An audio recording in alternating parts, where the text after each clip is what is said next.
जोहार, मैं Lakshmi Oraon Jharkhand M7 news में आपका स्वागत है। आप किस ज़िले से हैं हमें कमेंट करके बताएं ताकि हम आपके ज़िले के खबरों को भी बता सकें। चलिए आज की सभी बड़ी खबरों को जान लेते हैं। झारखंड के लातेहार में चला बड़ा ट्रेन हादसा, मालगाड़ी के 2 डिब्बे बेपटरी, कोई हताहत नहीं। CIC सेक्शन बरकाकाना बरवाडीह रेलखंड अंतर्गत महुआ मिलान जंक्शन के समीप लाइन नंबर 1 पर खाली मालगाड़ी के 2 डिब्बे बेपटरी हो गए। इस दुर्घटना में रेलवे ट्रैक व हाई टेंशन बिजली के खंभे क्षतिग्रस्त हो गए।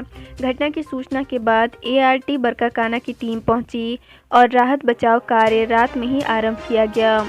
इसमें किसी के हताहत होने की खबर नहीं है।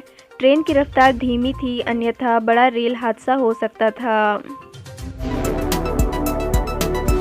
आज़ादी के 7 दशक बाद उग्रवाद प्रभावित अमन गांव पहुंचे पदाधिकारी, ग्रामीणों के चेहरे खिले, अब भी बदलेगी तस्वीर। झारखंड के बोकारो जिले के गोमिया प्रखंड अंतर्गत चूटे पंचायत के उग्रवाद प्रभावित अमन गांव में पहली बार कोई सरकारी पदाधिकारी पहुंचा।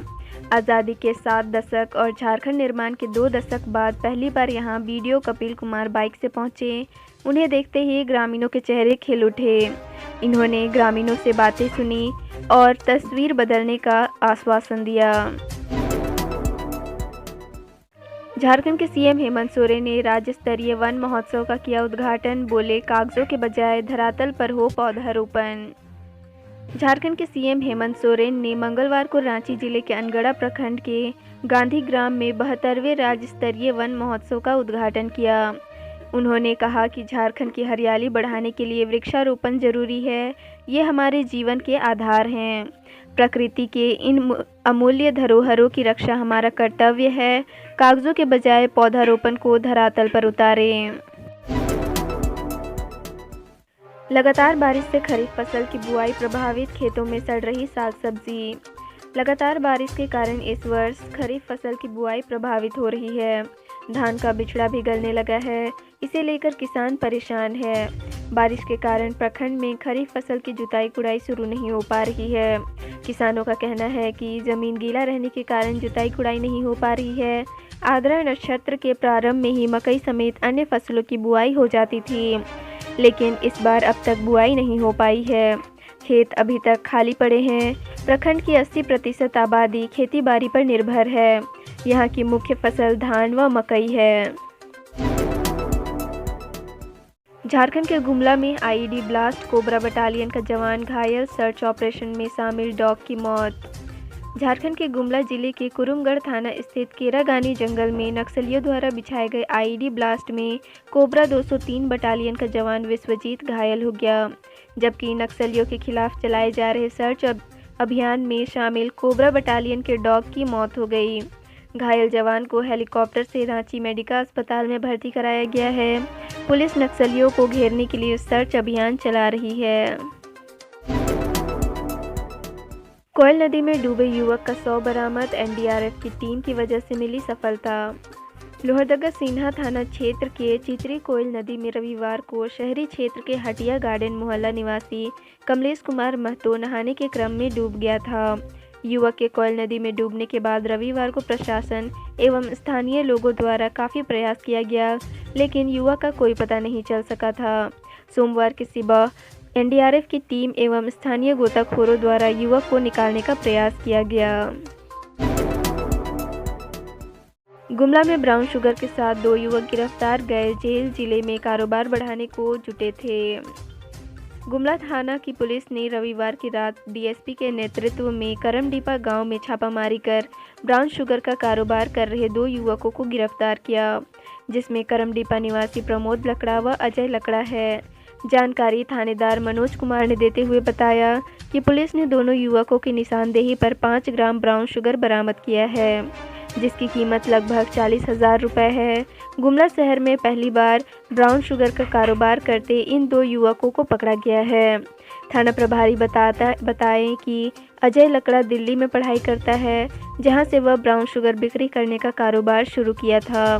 गुमला के युवा अगर इस नशा का शिकार होंगे तो गुमला शहर के युवाओं का भविष्य चौपट हो जाएगा।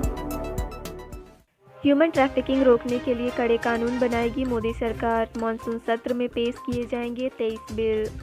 मानव तस्करी या फिर ह्यूमन ट्रैफिकिंग को रोकने के लिए केंद्र की मोदी सरकार कड़े कानून बना सकती है। आगामी 19 जुलाई से शुरू होने वाले मानसून सत्र के दौरान मानव तस्करी पर लगाम लगाने के लिए मानव तस्करी विधेयक 2021 को पेश करती है। संसद में पेश होने वाले विधेयक के जरिए सरकार व्यक्तियों, खासकर महिलाओं और बच्चों की तस्करी रोकने के लिए कानून बनाएगी। आदिवासी संस्कृति की तर्ज पर झारखंड के गिरिडीह में 2 युवकों ने किया दहेज मुक्त आदर्श विवाह, गवाह बना पूरा गांव। झारखंड के गिरिडीह जिले के बगोदर थाना क्षेत्र के लुकैया गांव में 2 युवकों ने बिना दान दहेज के आदर्श विवाह कर समाज में मिसाल पेश की है। उत्क्रमित मध्य विद्यालय के मैदान में आयोजित इस आदर्श विवाह के गवाह बड़ी संख्या में लोग बने। आपको बता दें कि आदिवासी संस्कृति की तर्ज पर कुड़माली नेगाचारी विधि से 2 जोड़ों का विवाह किया गया। गांव के 60 बच्चों को बिना पैसे लिए ही पढ़ा रहा चतरा का दिव्यांग उपेंद्र। चतरा प्रखंड के लारा लुट्टूदाग गांव का दिव्यांग उपेंद्र कुमार दूसरों के लिए भी प्रेरणा स्रोत बना हुआ है। वह पैर व हाथ से दिव्यांग है। उसने इंटर तक की पढ़ाई की है, आगे भी पढ़ाई कर रहा है। अपने पिता तालू यादव का इकलौता पुत्र है। उसे कहीं आने जाने के लिए दूसरों का सहारा लेना पड़ता है। सरकारी सुविधा के रूप में मात्र विकलांगत पेंशन मिल रही है। उसके घर की खराब माली हालत अच्छी नहीं है। उसने गांव के गरीब बच्चों की भावनाओं को समझते हुए उन्हें निःशुल्क ट्यूशन पढ़ाना शुरू किया। अभी वह गांव के कक्षा 1 से 8 तक के करीब 60 बच्चों को बिना पैसे लिए पढ़ा रहा है। 7 सालों से अधूरा है चतरा कस्तूरबा विद्यालय भवन। आदेश के बाद भी संवेदक ने पुनः शुरू नहीं किया काम। चतरा थाना क्षेत्र के तेतरिया में कस्तूरबा गांधी बालिका आवासीय विद्यालय भवन का निर्माण 7 वर्षों से अधूरा है। 2 करोड़ 49 लाख की लागत से भवन का निर्माण कराया जा रहा था। वर्ष 2013-14 में भवन का निर्माण कार्य प्रारंभ हुआ था। प्रतापपुर के संवेदक जयप्रकाश गुप्ता द्वारा कार्य कराया जा रहा था। भवन का निर्माण 2 वर्षों में पूरा करना था। बचपन में आम पर लगाती थी अचूक निशाना, बांस के तीर धनुष से करती थी प्रैक्टिस। प्रधानमंत्री नरेंद्र मोदी ने मंगलवार को ओलंपिक में हिस्सा लेने वाले 15 खिलाड़ियों से बात की। इसमें पद्मश्री तीरंदाज दीपिका कुमारी भी शामिल थी। इस दौरान दीपिका कुमारी ने बताया कि उन्हें आम पसंद था और वो उस पर निशाना लगाती थी। बांस के तीर धनुष से प्रैक्टिस करती थी। दीपिका 27 जून को पेरिस में आयोजित तीरंदाजी विश्व कप में 3 गोल्ड मेडल जीतकर वर्ल्ड रैंकिंग में पहले पायदान पर पहुंच गई है। ब्लैक फंगस से 3 और मौतें, 3 नए मरीज भी मिले। अब तक कुल 78 मरीज रिकवर घोषित किए जा चुके हैं। राजधानी में ब्लैक फंगस पीड़ित उषा देवी की मौत के बाद सोमवार को 3 और मरीजों की मौत हो गई। तीनों मृतक रांची जिले के रहने वाले हैं। एक की मौत रिम्स, दूसरे की रेलवे हॉस्पिटल हटिया और तीसरे मरीज की मौत मेडिकल अस्पताल में हो गई। यह 24 घंटे में ब्लैक फंगस की सबसे अधिक मौत है।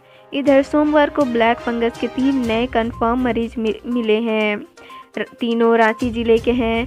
बता दें कि अब ब्लैक फंगस के कंफर्म मरीजों की संख्या बढ़कर 98 हो गई है।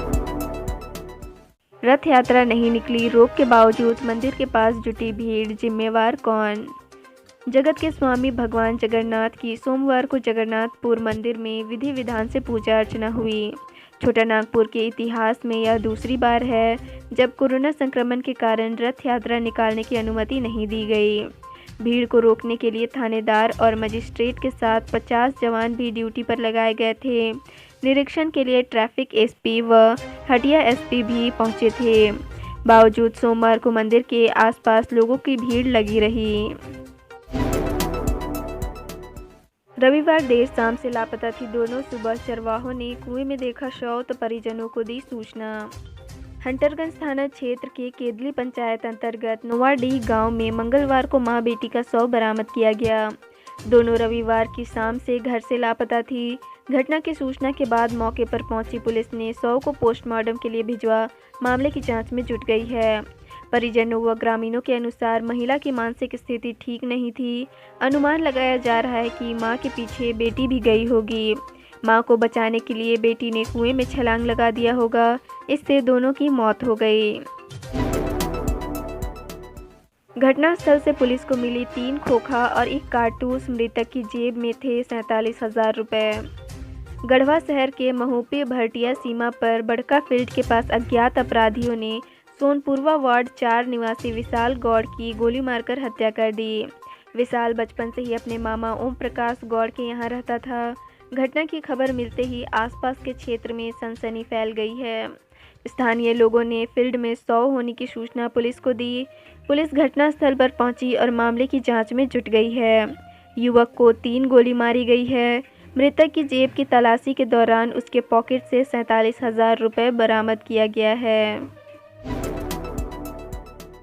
मोबाइल शॉप का टीना काट 7 लाख रुपए की मोबाइल की चोरी, 3,000 रुपये भी किया गायब। बिष्टुपुर थाना अंतर्गत मेन रोड में स्थित मोपटेक मोबाइल सर्विस सेंटर से चोरों ने लाखों रुपए की मोबाइल की चोरी कर ली।